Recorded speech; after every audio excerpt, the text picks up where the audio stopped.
ఢిల్లీలో జరుగుతున్న ఏఐ సమ్మిట్లో భారతదేశం పరువుని తీసుకెళ్ళి గంగలో కలిపారండి. 24 దేశాల తోపులు, బిల్ గేట్స్, ఈ నెవాడా సాఫ్ట్వేర్లు, సుందర్ పిచ్చి, గూగుల్, మైక్రోసాఫ్ట్ తోపులు వస్తే అతిరథ మహారథులు, పిఎంలు, ప్రెసిడెంట్లు, ఫ్రాన్స్ ప్రెసిడెంట్, బ్రెజిల్ ప్రెసిడెంట్లు, ఇంతమంది తోపులు, 24 దేశాల తోపులు ముందు గంగలో కలిపేశారండి.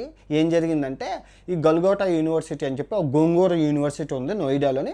మన మోడీ గారు నెంబర్ 1 యూనివర్సిటీని అవార్డు కూడా ఇచ్చారు. వాళ్ళు ఏం చేశారంటే ఒక కుక్కని తీసుకొచ్చి దాని పేరు ఓరియో అని పెట్టి ఈ కుక్కని మేమే తయారు చేసామండి, ఈ డ్రోన్ మేమే తయారు చేసామండి అని చూపించారు. తెరమ చూస్తే చైనా ట్విట్టర్లో పెట్టింది, అది మీరు తయారు చేసింది కాదరా, మాదిరా, మేము తయారు చేసింది, అది 2.5 లక్షల పేరుతో 100 డ్రోన్లు పంపిస్తాం, అది దాని పేరు ఓరియో కాదు, దాని పేరు గో2 అని పెట్టింది.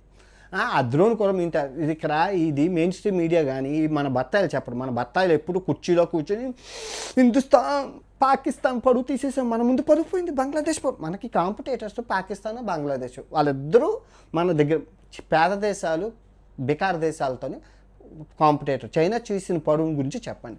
మీరు టిక్ టాక్ వాడరు, నేను వాడతాను. అసలు చైనా ఏమనుకుంటుందో తెలుసుకోవడం కోసం నేను వాడతాను, అంతేగాని ఇంకా గొప్పల కోసం కాదు. చూసాను అబాసప్పాలు ఆ వీడియోలు చూస్తే నవ్వు, ఆ కుక్క డ్యాన్స్, అరే అది మాదిరా, సిగ్గు శరం లేదు మనకి. మన ఎక్కడ ఉంది అంటే గుళ్ళు మీద, చర్చిల మీద, మసీదుల మీద పెట్టుబడి పెట్టాం. మనం పెట్టుబడి అక్కడ పెట్టాం.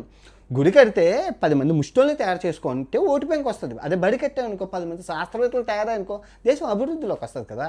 2010లో చైనా, అమెరికాలు ఏఐ మీద పెట్టుబడి పెట్టి ముందుకెళ్తే మనం గుళ్ళు మీద పెట్టుబడి పెట్టాం. గుళ్ళు మీద, బల్లి మీద, బల్లి ఎక్కడ లేదు, గుడి, చర్చి, మసీదు. ఫుల్ వీడియో పెట్టాను అసలు ఏఐ మీద జరిగిన కాంట్రవర్సీ కానీ ఇది కానీ. ఇది ఎవరో చెప్పడం, దీనికి ఈ వీడియో ఎక్కడా దొరకదు, నా దగ్గర దొరుకుతుంది. ఈ లింక్ నొక్కి చూడండి, లేదంటే అందరూ భయం అనమాట దీని మీద చేస్తే.